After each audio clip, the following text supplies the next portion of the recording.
प्राण एवं दैहिक स्वतंत्रता से केवल विधि द्वारा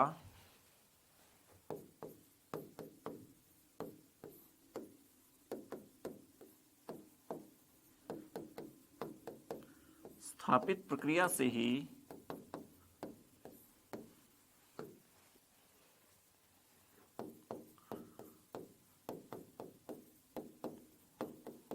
वंचित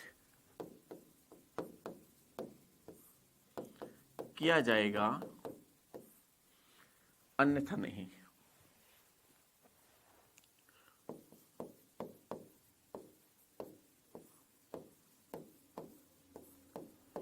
ये आर्टिकल 21 की भाषा है।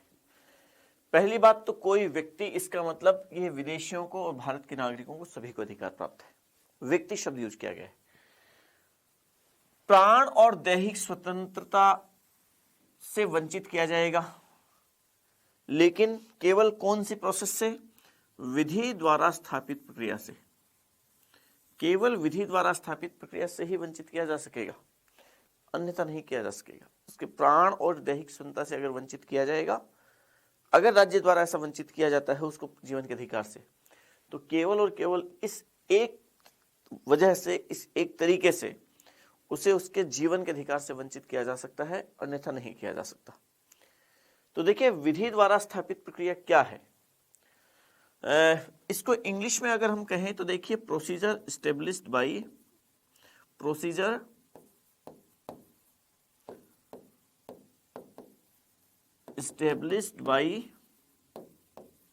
लॉ। इसको हम इंग्लिश में कहें तो ये शब्दावली थोड़ी इसके बारे में यूज होती है। एक होती है विधि की उचित प्रक्रिया, वो ड्यू प्रोसेस ऑफ लॉ, कि वो कानून की उचित प्रक्रिया, विधि की उचित प्रक्रिया। तो देखिए, इन दोनों की शब्दावलियों के बीच का अर्थ क्या है? आप में से अधिकांशतः विद्यार्थियों की दिक्कत बस यही है कि आप इन दो के बीच के अर्थ को नहीं समझते कि विधि द्वारा स्थापित प्रक्रिया तो क्या है और विधि की उचित प्रक्रिया क्या है। तो देखिए, विधि द्वारा स्थापित प्रक्रिया क्या है, आप पहले समझिए। मैं दोनों को एकदम डिफाइन करने की कोशिश करता हूं और कोशिश करूंगा कि आपके पूरी तरीके से एग्जैक्टली ये चीजें समझ में आ जाए। प्रोसीजर एस्टेब्लिश्ड बाय लॉ, ये विधि द्वारा स्थापित प्रक्रिया, ये विधि की उचित प्रक्रिया, ड्यू प्रोसेस ऑफ लॉ।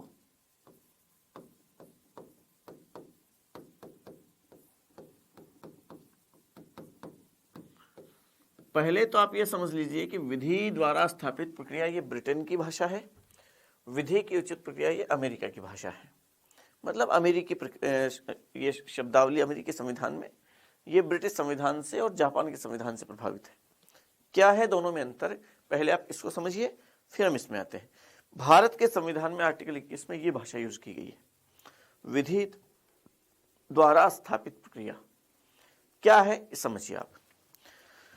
पहले तो ये समझिए विधि क्या है। विधि का मतलब होता है कानून, और कानून निर्माण कौन करता है? कानून का निर्माण किया जाता है।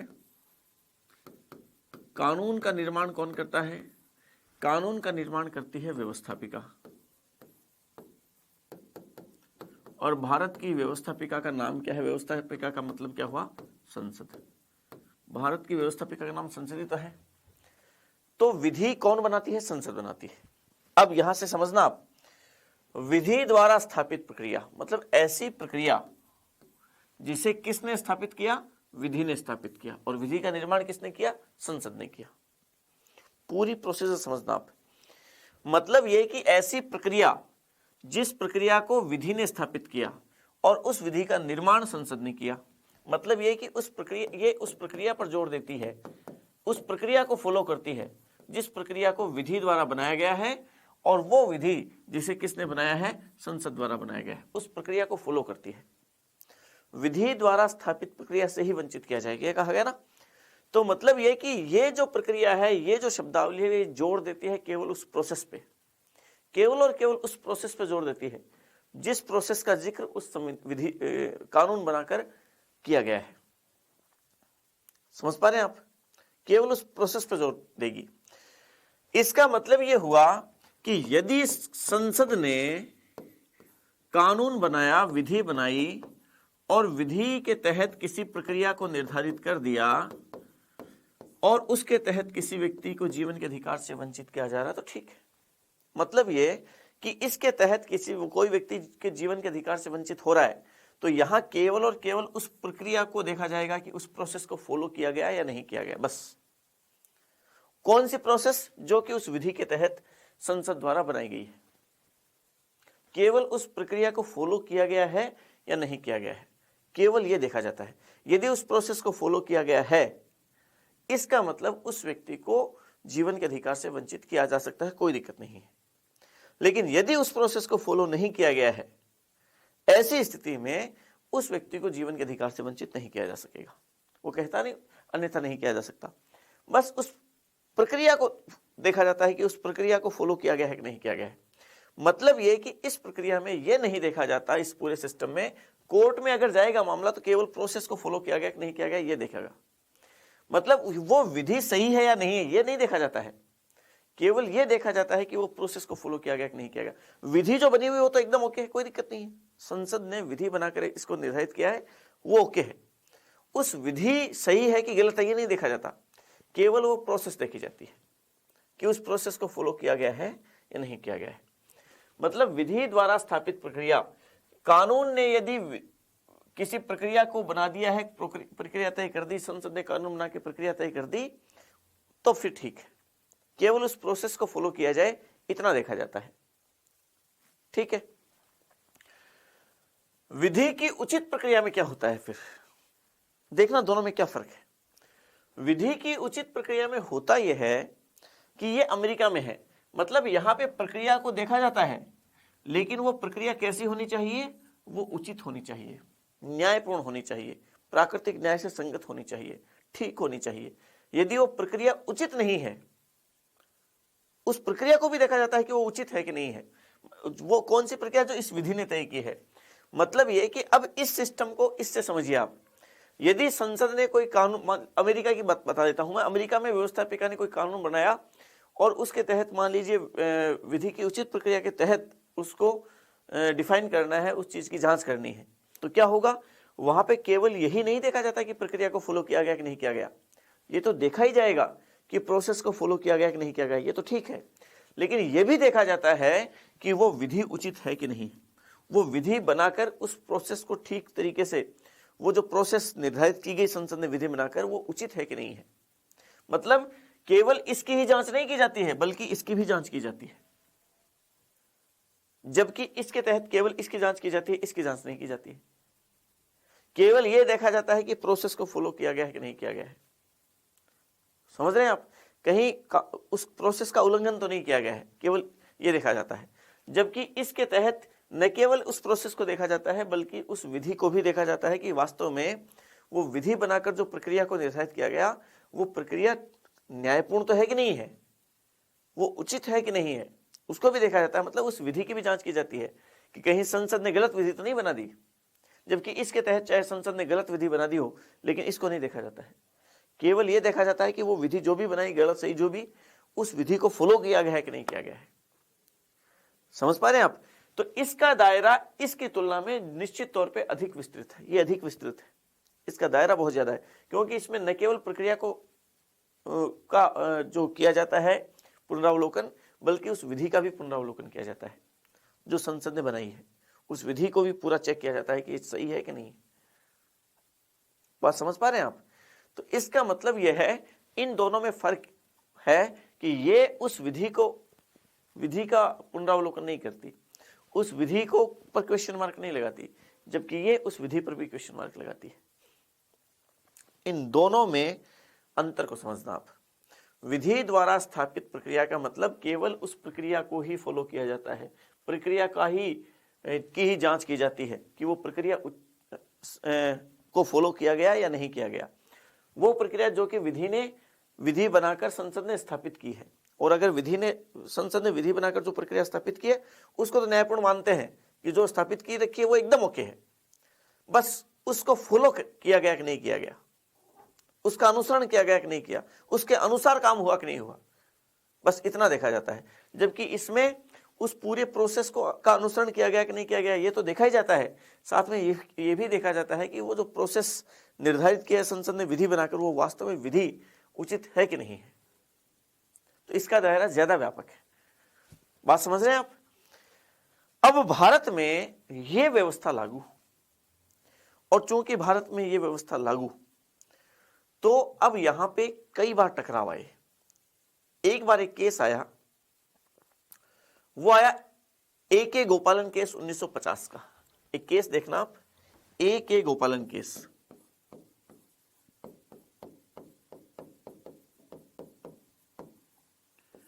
A.K. गोपालन वाद 1950।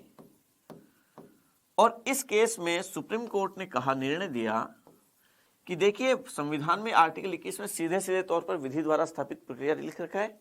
इसका मतलब जो प्रक्रिया विधि ने सेट कर दी है, केवल उस प्रक्रिया का अनुसरण किया गया कि नहीं किया गया हम तो ये चेक करेंगे बस।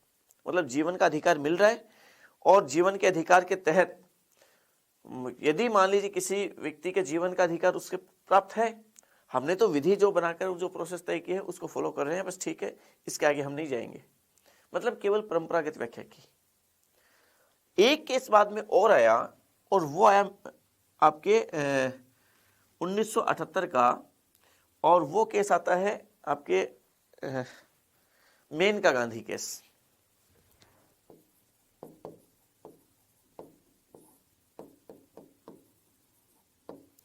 मेनका गांधीवाद 1978। इस केस में मामला उलझा कैसे उलझाया गया समझना आप। इसमें देखो दलील दी गई कि एक तरफ आप कहते हैं कि केवल प्रोसेस को निर्धारित किया गया कि नहीं किया गया ये चेक करेंगे हम, विधि उचित है कि नहीं ये चेक नहीं करेंगे। दूसरी तरफ आप कहते हो कि न्यायिक पुनरावलोकन, आर्टिकल 13 कहता है कि राज्य ऐसी कोई न्यायिक पुनरावलोकन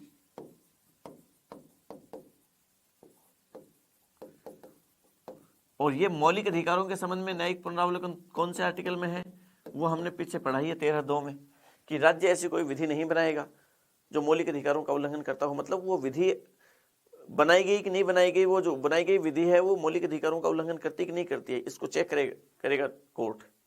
यदि वो मौलिक अधिकारों का उल्लंघन करती है तो निरस्त कर देगा। यही तो न्यायिक पुनरावलोकन है।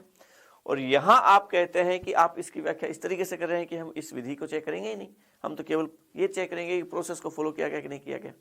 विरोधी बात हो गई कि नहीं हो गई?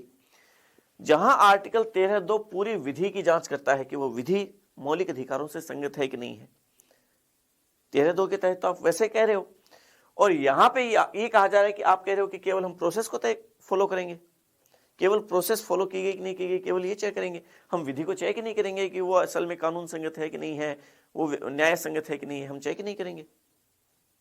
तो दोनों तो विरोधी बात हो गई। कौन सी की तरफ जा रहे हो, एक बात तो करो कम से कम। यहां पे मामला उलझा जब आर्टिकल 21 को आर्टिकल 13(2) के साथ मिला के पढ़ा, तब दोनों विरोध हो गया। और जब दोनों में विरोध आया, तब मेनका गांधी केस में सुप्रीम कोर्ट ने निर्णय दिया, और निर्णय देते हुए कहा कि देखिए शब्द जरूर विधि द्वारा स्थापित प्रक्रिया लिखा हुआ है, यह है, लेकिन फिर भी ये एक्चुअल में संविधान निर्माताओं का जो मानस था, उसकी अगर हम पूरे संविधान के और अनुच्छेदों के साथ इसको मिला के पढ़ेंगे, तब हम पाएंगे कि एक्चुअल में ये इसी के अर्थ में इसका यूज किया गया है। तो मेनका गांधी केस में कहा गया कि विधि द्वारा स्थापित प्रक्रिया को विधि की उचित प्रक्रिया के अर्थ में ही समझा जाए। मतलब कि अगर कानून भी केवल प्रक्रिया को ही नहीं देखेंगे, बल्कि कानून भी को भी देखेंगे कि वो न्याय संगत है कि नहीं है। समझ रहे हैं आप? तो इसको थोड़ा और विस्तृत रूप दिया गया, और मेनका गांधी केस में इसको और विस्तृत देते हुए कहा गया कि यदि ये विधि न्याय संगत नहीं है, कानून संगत नहीं है, मानव को ऐसी विधि बना दी गई जो मानव के जीवन के विरोध में है, संसद ने मान लीजिए ऐसे कानून बना दिया जो व्यक्ति के जीवन के अधिकार के विरोध में जा रही है चीज, तो उसको भी कोर्ट में चुनौती दो ना। आर्टिकल 13(2) कह ही रहा है, आप केवल 21 को क्यों देख रहे हो? ये जो शब्द यूज किया गया, तो कोर्ट ने इसके अनुसार इसको डिफाइन किया, इसकी व्याख्या की। समझ रहे हैं आप? और कोर्ट ने कहा मेनका गांधी केस में कि देखिए मानव को जीवन का अधिकार जो दिया गया आर्टिकल 21 में, व्यक्ति को जीवन का अधिकार दिया गया, इस जीवन के अधिकार के दायरे में केवल उसका सांस लेना ही शामिल नहीं है। केवल ये अधिकार ही नहीं है कि वो सांस ले रहा है, बल्कि ये अधिकार भी शामिल है कि वो मानव है, वो गरिमापूर्ण तरीके से जीवन जी रहा है कि नहीं जी रहा है। केवल व्यक्ति का सांस लेना, केवल जीवित रहना, यही जीवन के अधिकार में नहीं है, बल्कि गरिमापूर्ण तरीके से जीवन जीना, एक मानव के रूप में जीवन जीना, एक सम्मान के साथ जीवन जीना, वो जीवन जीने के दायरे में है। तो जो अब तक केवल सामान्य जैविक रूप से जीवित रहने का अधिकार ही शामिल था आर्टिकल 21 में, अब आर्टिकल 21 का दायरा और व्यापक हुआ, और व्यापक होकर इसकी व्याख्या जो की गई वो की यूं गई कि केवल जीवित रहना, केवल सांस लेना, केवल जैविक रूप से जीवित रहना ही जीवन नहीं है, बल्कि जीवन जीने के अधिकार के अंतर्गत बहुत व्यापक रूप से गरिमापूर्ण तरीके से सम्मान के साथ जीवन जीने का अधिकार शामिल है। और राज्य का यह दायित्व है कि व्यक्ति को ऐसी सुविधाएं, ऐसी जो उसकी जरूरतें हैं, मुख्य जरूरतें हैं जीवन जीने के लिए, गरिमापूर्ण जीवन जीने के लिए, वो उसे उपलब्ध करवाएं, ऐसी परिस्थितियां उपलब्ध करवाएं जिससे कि वो अपना जीवन को अच्छे तरीके से जी सके। ये व्याख्या दी सुप्रीम कोर्ट ने मेनका गांधी केस में। और इस मेनका गांधी केस ने आर्टिकल 21 का दायरा इतना व्यापक किया, इतना उसको फैलाया कि आर्टिकल 21 का दायरा बहुत ज्यादा व्यापक हो गया, बहुत ज्यादा विस्तृत हो गया। तो इन दो आर्टिकल्स को आप जरूर समझिए आर्टिकल 21 के उस संदर्भ में कि आर्टिकल 21 का दायरा AK गोपालन केस में केवल सीमित मात्रा में ही था, कोर्ट ने व्याख्या की, मेनका गांधी केस में बहुत विस्तृत हो गया। उसके बाद देखिए कौन कौन से अधिकार इसके अंतर्गत आए, वो मैं देखिए आपसे बात कर लेता हूं एक बार कि कौन कौन से अधिकार वो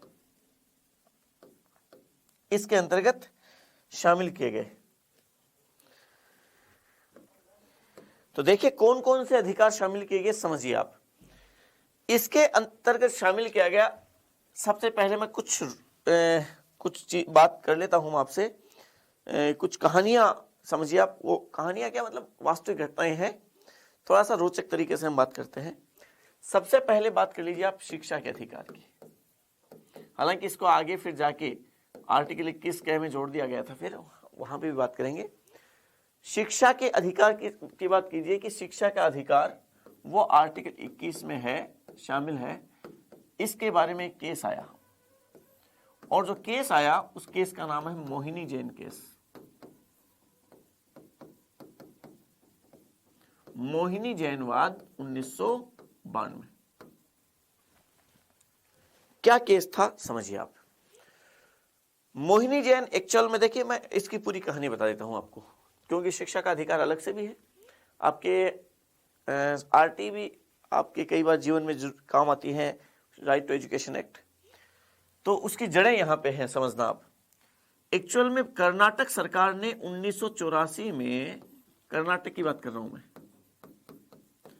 कर्नाटक विधानसभा ने एक अधिनियम पारित किया 1984 में, और वो मेडिकल कॉलेज, जो प्राइवेट मेडिकल कॉलेजेस हैं, उनकी फीस का निर्धारण करने से संबंधित ये विधेयक अधिनियम था, जिसमें फीस निर्धारित की गई और कहा गया इस अधिनियम के तहत कि फीस कितनी होगी।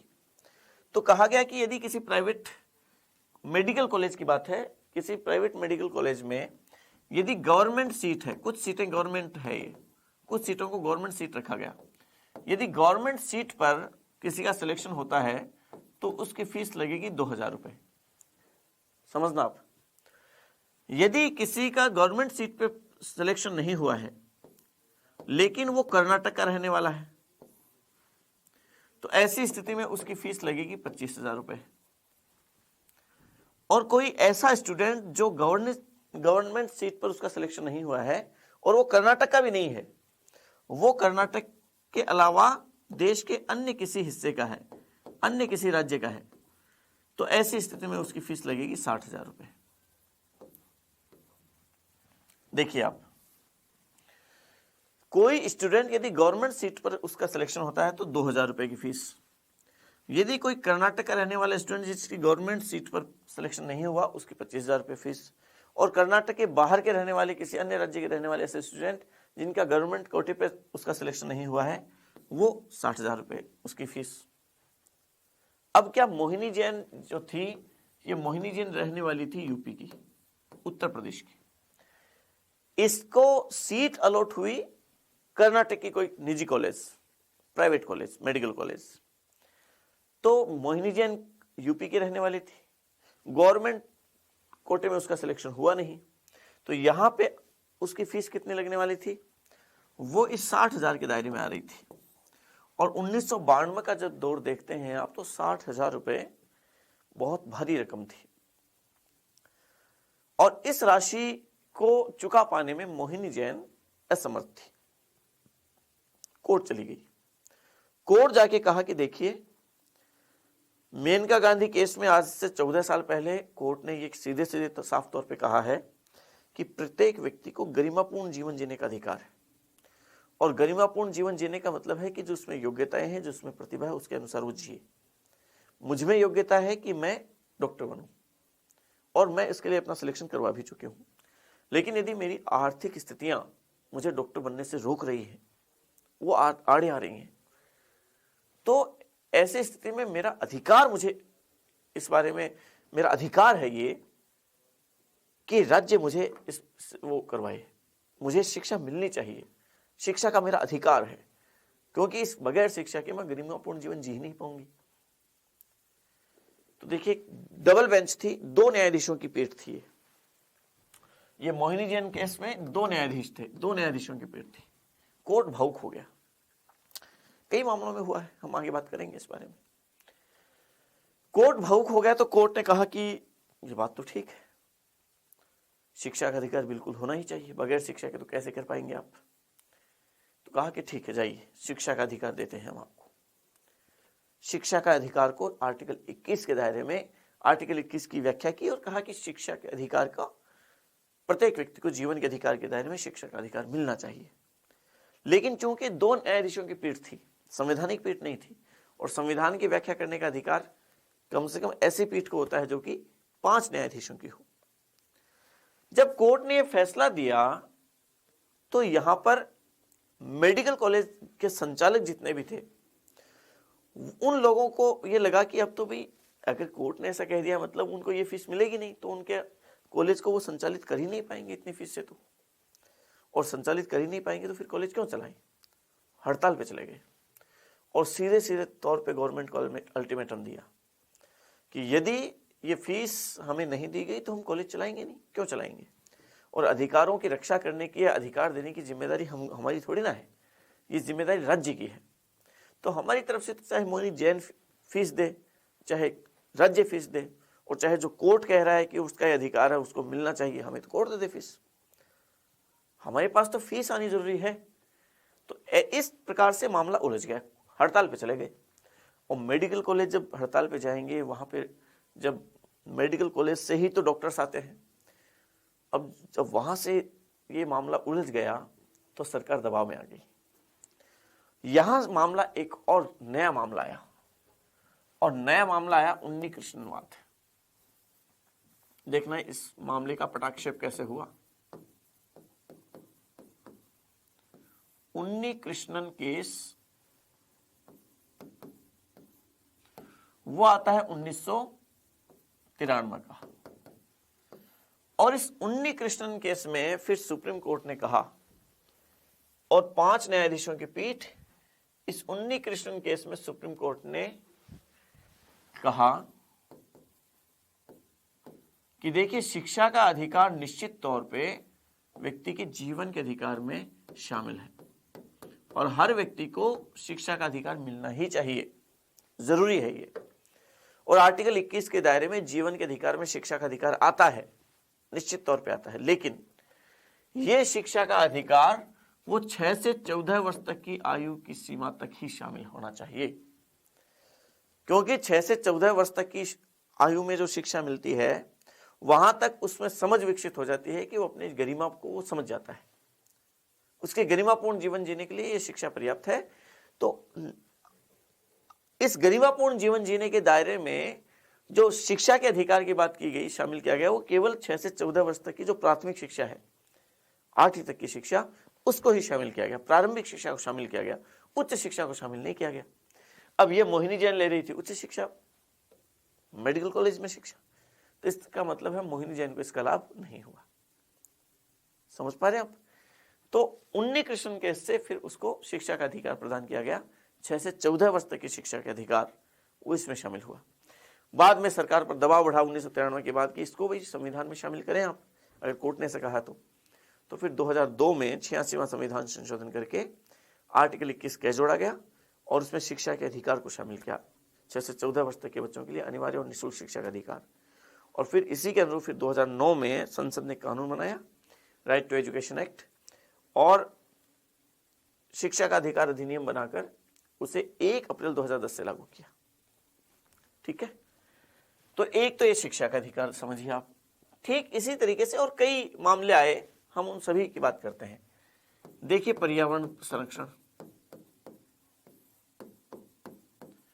स्वच्छ पर्यावरण का अधिकार। स्वच्छ पर्यावरण के मामले को लेकर एक एक्टिविस्ट हैं MC मेहता। MC मेहता का नाम जरूर ध्यान रखें आप। पर्यावरण संबंधी मामलों में MC मेहता के ही 2 केस आए। MC मेहतावाद एक तो आया 1991 में और एक केस आया 1996 में। दोनों का संबंध पर्यावरण, स्वच्छ पर्यावरण को लेकर था। 91 वाला केस आया दिल्ली में, जो वाहन हैं, दिल्ली में जो मोटर गाड़ियां हैं, उनसे जो धुआं निकलता है पेट्रोल और डीजल की गाड़ियों से, उसको लेकर MC मेहता ने कहा कि भाई दिल्ली में इतने ज्यादा वाहन इस तरीके से पर्यावरण को प्रदूषित कर रहे हैं कि लोगों का जीना मुहाल हो गया है, और वो पर्यावरण इतना दूषित हो गया है कि व्यक्ति जो सांस लेता है उसके फेफड़े खराब हो रहे हैं, और वो जीवन का अधिकार, जो जीवन उसको मिलना चाहिए जितने वर्ष का, वो पहले ही उसके फेफड़े दूषित होकर वो मौत की नींद सो रहा है, तो जीवन का अधिकार प्रभावित हो रहा है उससे। तो यहां पे कोर्ट ने कहा कि बिल्कुल ठीक है, और कोर्ट ने दिल्ली में इसी MC मेहतावाद 1991 के तहत दिल्ली सरकार को सीधे सीधे तौर पर निर्देश दिया कि दिल्ली में जितनी भी टैक्सी गाड़ियां हैं वो पेट्रोल और डीजल से नहीं चलनी चाहिए, वो CNG से चले। कोर्ट ने सीधे तौर पर आदेश दिया और कहा कि ये स्वच्छ पर्यावरण का अधिकार आर्टिकल 21 के दायरे में आता है। तो दिल्ली में देखिए जितनी भी टैक्सी गाड़ियां सारी की सारी CNG से चलती है, तो वो इसी वाद का प्रभाव था। MC मेहतावाद 1996 में फिर से MC मेहता ने कहा कि चलिए दिल्ली को हमने CNG गाड़ियां तो टैक्सी गाड़ियां करवाई दी, एक और काम करते हैं। उन्होंने कहा कि देखिए कारखाने हैं दिल्ली के अंदर, वो उद्योग धंधे हैं जितने भी दिल्ली के शहर में, कितना धुआं छोड़ते हैं, और इतना धुआं छोड़ रहे हैं दिल्ली के अंदर कि वो सारे के सारे लोग हैं वो उस पर्यावरण प्रदूषित हो गया जिसके पीड़ित हैं सारे के सारे लोग। तो यहां कोर्ट में मामला लेके गए वो। कोर्ट ने कहा कि चलिए ठीक है, उन कारखाना के मालिक हैं जितने भी उनको बुलाइए।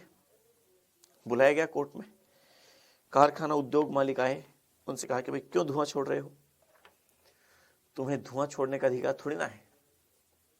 तो कोर्ट के मालिकों ने कहा कि कहां लिखा है कि धुआं नहीं छोड़ सकते, जीवन का अधिकार तो देखा है साफ साफ तौर पे, ये थोड़ा ना लिखा है कि कारखाने आप नहीं चला सकते। न्यायाधीश के सामने दलील रखी उन कारखाना मालिकों ने कि आपने आर्टिकल 21 की तो बात कर रहे हैं आप, लेकिन क्या आपने आर्टिकल 19 पढ़ा है? और आर्टिकल 19 में 19(1)(6) पढ़ा है कभी? और 19(1)(6) सीधे सीधे तौर पे लिख रहा है वृत्ति, उपजीविका, व्यापार या कारोबार का अधिकार, साफ तौर पे लिखा है। और चूंकि हमें कारोबार, व्यापार, वृत्ति, उपजीविका का अधिकार आर्टिकल 19(1)(6) देता है, तो हमें अधिकार है कि हम कारखाना चलाएं। ये हम आजीविका का अधिकार है, हमें ये व्यापार कारोबार करने का अधिकार है, संविधान दे रहा हमें अधिकार। तो कोर्ट ने कहा चलो ठीक है, आर्टिकल 19(1)(6) तुम्हारी बात ठीक है, लेकिन मुझे ये बताओ कि 19(1)(6) में ये कहां लिख रखा है कि शहर के बीच में आप कारखाने लगाएंगे? ये कहां लिख रखा है? तो कोर्ट ने इसकी व्याख्या यूं की कि जीवन के अधिकार के दायरे में स्वच्छ पर्यावरण का अधिकार भी शामिल है, और जितने कारखाने हैं उनको सबको काम करने का, मालिकों को काम करने का सब अधिकार है, लेकिन ये इससे जब स्वास्थ्य पर विपरीत प्रभाव पड़ रहा है तो आप ये नहीं कर सकते। तो यहां कोर्ट ने क्या आदेश दिया कि जितने भी कारखाने हैं, जितने भी उद्योग धंधे हैं, सारे के सारे शहर के बाहर शिफ्ट हो जाए, सबको शहर के बाहर शिफ्ट किया। उसके बाद से जितने भी देख लीजिए किसी भी शहर के अंदर कोई भी औद्योगिक इकाइयां नहीं होती हैं, उनके लिए इंडस्ट्रियल एरिया शहर के बाहर होता है। ये इस फैसले का प्रभाव था, एमसी मेहताबाद 1996। ठीक है। इसी तरीके से जब हम और बात करते हैं, जैसे बहुत सारे मामले आए, जैसे मैं उदाहरण देता हूं आपको। एक विशाखा केस आया जिसमें कार्यस्थल पर यौन उत्पीड़न को लेकर मामला था।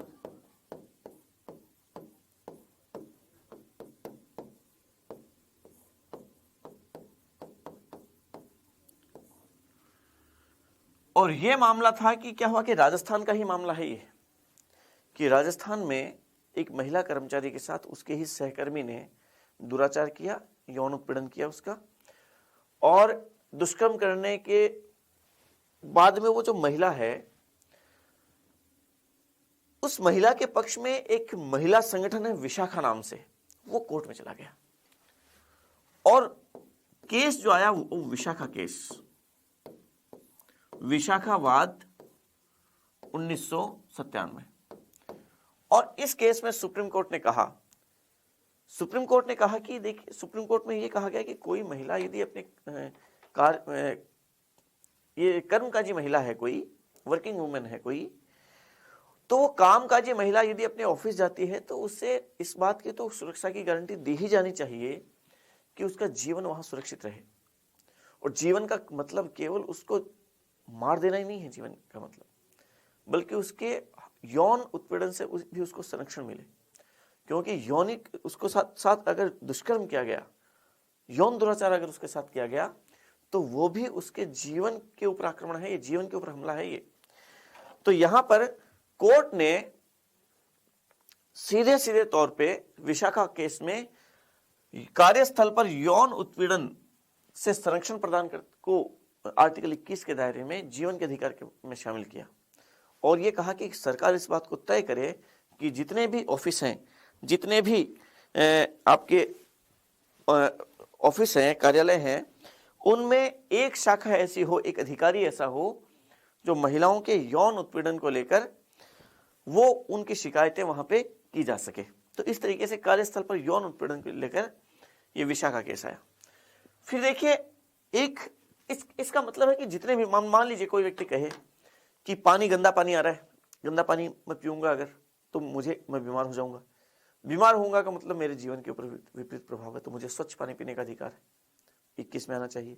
कोई व्यक्ति कह रहा है मैं सड़क से जा रहा हूँ, गाड़ी से जा रहा हूँ या बाइक से जा रहा हूँ, कैसे भी, सड़क पे गड्ढे हैं, गड्ढों से मेरे कमर में दर्द होता है, तो जीवन का अधिकार प्रभावित हो रहा है।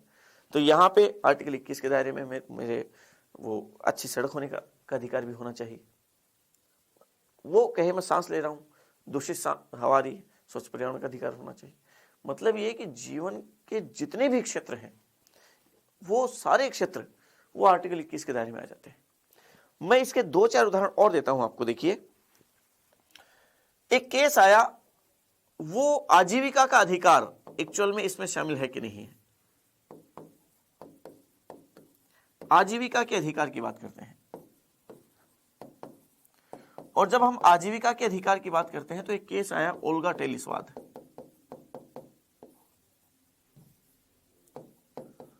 ओल्गा टेलिसवाद 1987। और इस ओल्गा टेलिस केस में सुप्रीम कोर्ट ने क्या कहा समझना आप। एक्चुअल में क्या मामला हुआ तो मैं बता देता हूं आपको। मुंबई का धारावी क्षेत्र था, और उस धारावी क्षेत्र में संगड़ी रास्ता जो था वहां पे ठेले लगाए हुए थे दोनों तरफ, सब्जी के, और वो जो ठेले लगाए हुए थे, और लोग अपनी आजीविका कमा रहे थे वहां पे। सड़क किनारे ठेले लगे हुए थे। तो मुंबई की जो नगर पालिका है उसने उन ठेलों को ये कहते हुए वहां से हटाया कि इससे आवागमन बाधित होता है, और चूंकि आवागमन बाधित होता है तो आम जनता को परेशानी होती है, तो यहां से ठेले हटाए जाते हैं। सबको हटा दिया। तो ये मामला कोर्ट में गया, और जब ये मामला कोर्ट में गया तो ओल्गा टेलिस केस 1987 का, इस केस में सुप्रीम कोर्ट ने कहा कि देखिए आजीविका का ये मामला उठाया गया कि उन लोगों को आजीविका का अधिकार है, आपने वहां से उनको हटा दिया, तो इसका मतलब तो जीवन, आप उनके जीवन पे संकट आ गया, अब खाएंगे क्या वो अब?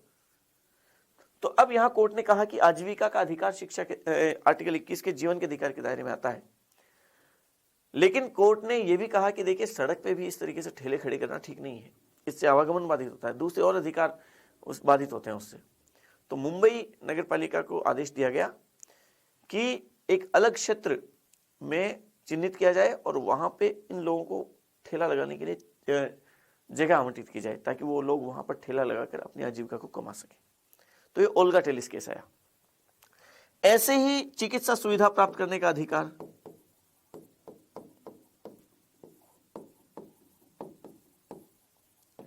चिकित्सा सुविधा प्राप्त करने का अधिकार, और ये केस जो आया वो आया परमानंद कटारा केस, कि किसी व्यक्ति को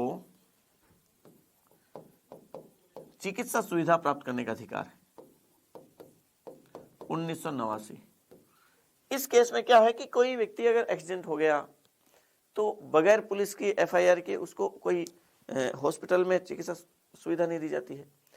तो कोर्ट ने कहा कि भाई उसका जीवन महत्वपूर्ण है, पहले पुलिस कार्रवाई वगैरह सारी की सारी बाद की बातें हैं, इसलिए उस व्यक्ति को पहले चिकित्सा सुविधा प्राप्त होनी वो जरूरी है, ये उसका अधिकार है। ठीक है, ठीक इसी तरीके से हम और आगे बढ़ें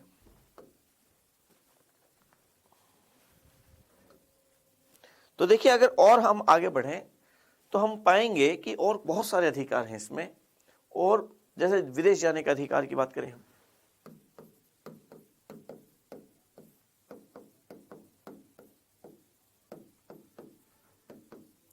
विदेश जाने का अधिकार, मेनका गांधी केस,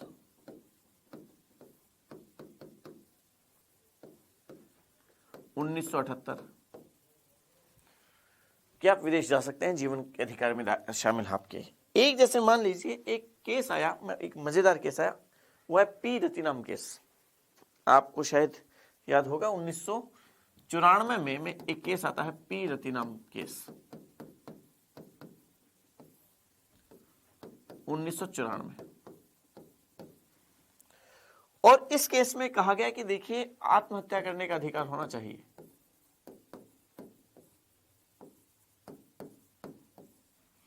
आत्महत्या करने का अधिकार, आप जानते हैं आईपीसी सेक्शन 309,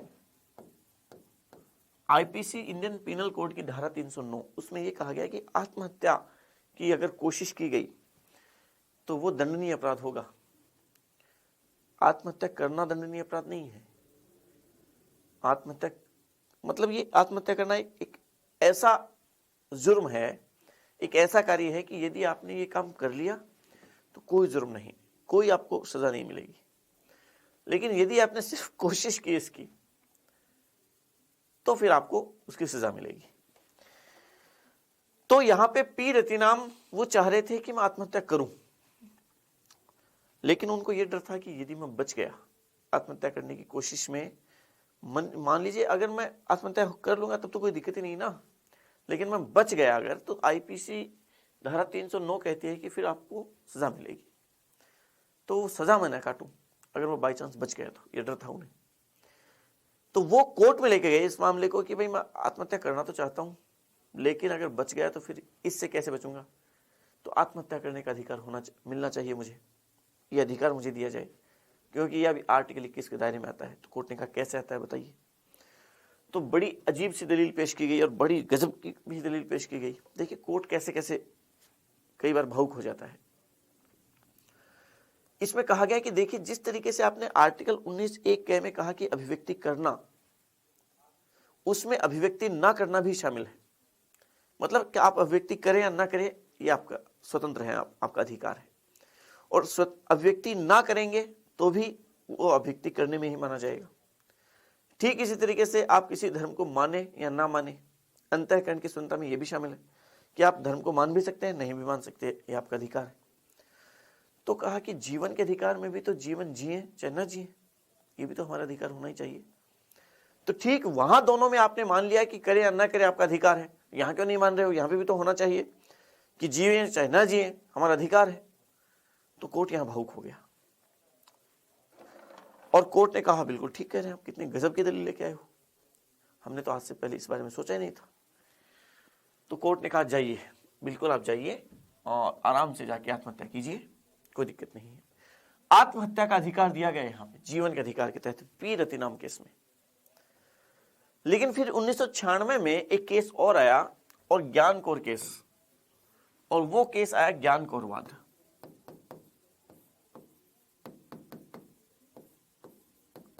(1996)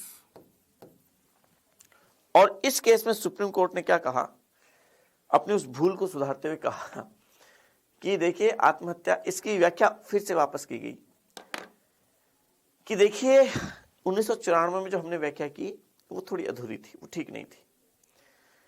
एक्चुअल में आपने हमें आर्टिकल 19(1)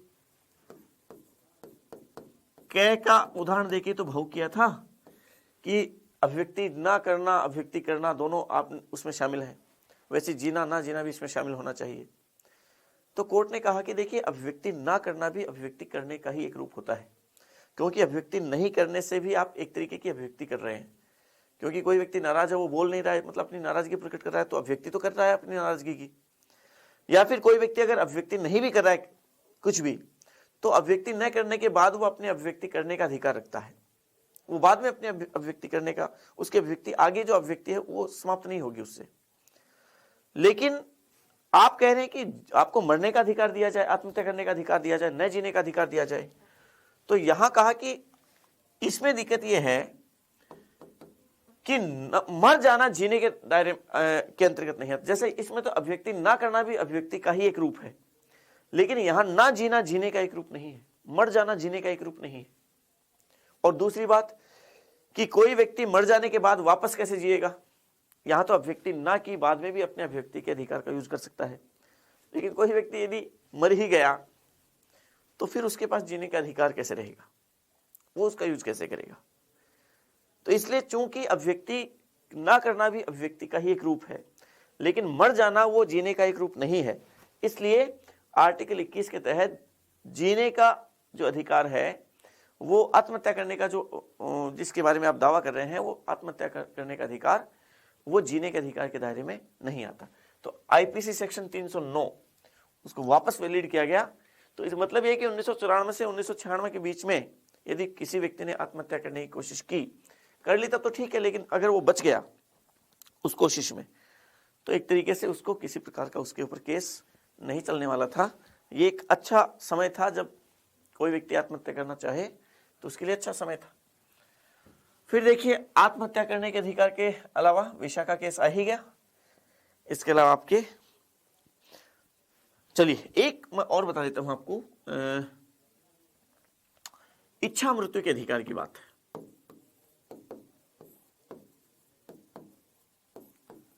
इच्छा मृत्यु का अधिकार,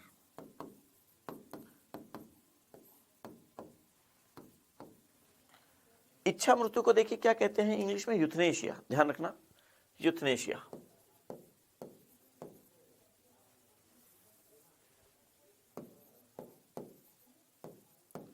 आपने यदि एक फिल्म है ऋतिक रोशन की उड़ान, वो अगर आपने देखी है तो इससे आपके समझ में आएगा। इच्छा मृत्यु का अधिकार वो आया, वो 2011 का एक देखिए वो केस है, अरुणा शानबाग केस।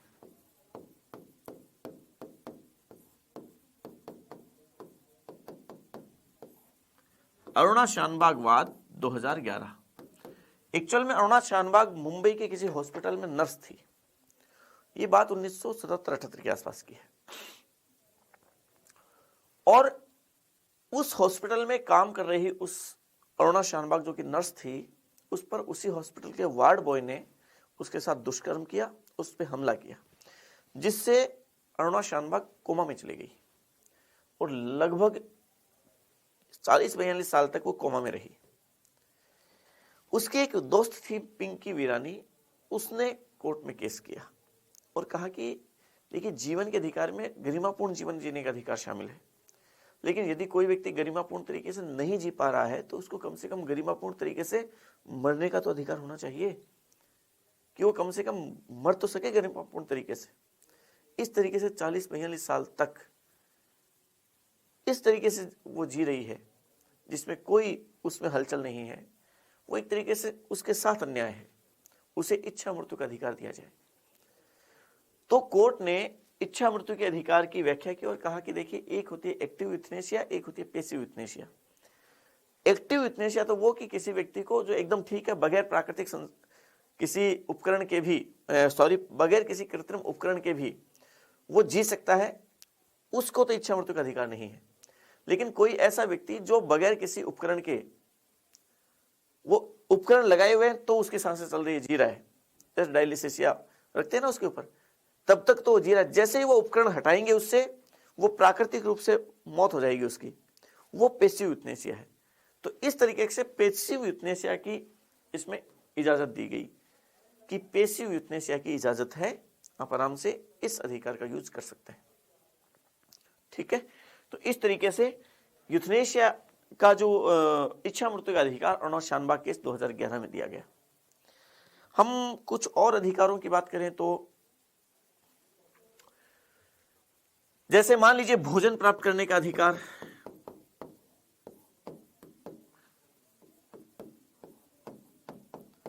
जैसे आपके हथकड़ी, कैदियों को भी अधिकार प्राप्त है हथकड़ी ना लगाने का अधिकार कुछ परिस्थितियों में, नींद लेने का अधिकार, नींद लेने का अधिकार शामिल है, देखना इसमें जीवन के अधिकार में नींद लेने का अधिकार बाबा रामदेव केस आया है, क्योंकि नींद लेना जीवन के लिए जरूरी है, स्वस्थ जीवन के लिए जरूरी है। नींद नहीं लेंगे तो फिर बाद में काम चलेगा कैसे। तो नींद लेने का अधिकार आपको पता होगा, जब बाबा रामदेव कपड़े बदल के भागे थे, वहां पे सोए हुए लोगों पे पुलिस ने आके लाठियां बरसाई थी और उनको गिरफ्तार किया था। तो यह है कि सोए हुए लोगों को बीच में इस तरीके से पुलिस द्वारा उनको गिरफ्तार करना उनके नींद लेने के अधिकार में खलल डाल रहा था। तो कोर्ट ने कहा बिल्कुल नींद लेने का अधिकार वो आर्टिकल 21 के अंतर्गत जीवन जीने के अधिकार में शामिल है। निजता के अधिकार की बात कर लीजिए, चाहे राइट टू प्राइवेसी आजकल बड़ा प्रचलन में है, और निजता का अधिकार तो अभी पुत्ता स्वामी केस 2017 में आया था, 24 अगस्त 2017। और पुत्ता स्वामी केस में कहा गया कि आधार कार्ड वाला मामला आया था ना, कि आधार कि जो जोड़े जा रहे हैं इससे लोगों की प्राइवेसी भंग हो रही है, उनकी सूचनाएं। तो पुत्ता स्वामी केस ने कहा कि बिल्कुल जीवन के अधिकार के दायरे में है निजता का अधिकार, और गवर्नमेंट इस बारे में अश्योर होनी चाहिए कि आधार से लिंक तो कर सकती है, यूज कर सकती है, लेकिन उसकी सूचनाएं हैं वो सुरक्षित रहनी चाहिए, लोगों की निजता भंग नहीं होनी चाहिए। तो ये सारे के सारे अधिकार है वो सारे के सारे आर्टिकल 21 के तहत जीवन के अधिकार में शामिल है। आर्टिकल 21 को लेकर एक बात आपको और ध्यान रखनी है कि 44वें संविधान संशोधन के तहत 1978 के तहत अनुच्छेद 359 में एक प्रावधान किया गया है कि आर्टिकल 20 और 21 को किसी भी दशा में निलंबित नहीं किया जा सकता। तो आर्टिकल 20 और 21 को किसी भी दशा में निलंबित नहीं किया जा सकता। ये 20 और 21 का और ध्यान रखें आप। 20 में मैंने बात की ही थी, 21 में और बता दी है। तो फिलहाल देखिए, आज के लिए हमने आर्टिकल 20 को हमने पढ़ा है, इसको आप थोड़ा ढंग से ध्यान से अच्छे से पढ़ें। जीवन का अधिकार बहुत महत्वपूर्ण अधिकार है, प्रश्न पूछे जाने की संभावनाएं थोड़ी ज्यादा है इनमें से, अच्छे से तैयारी करें। मिलते हैं अगली क्लास में।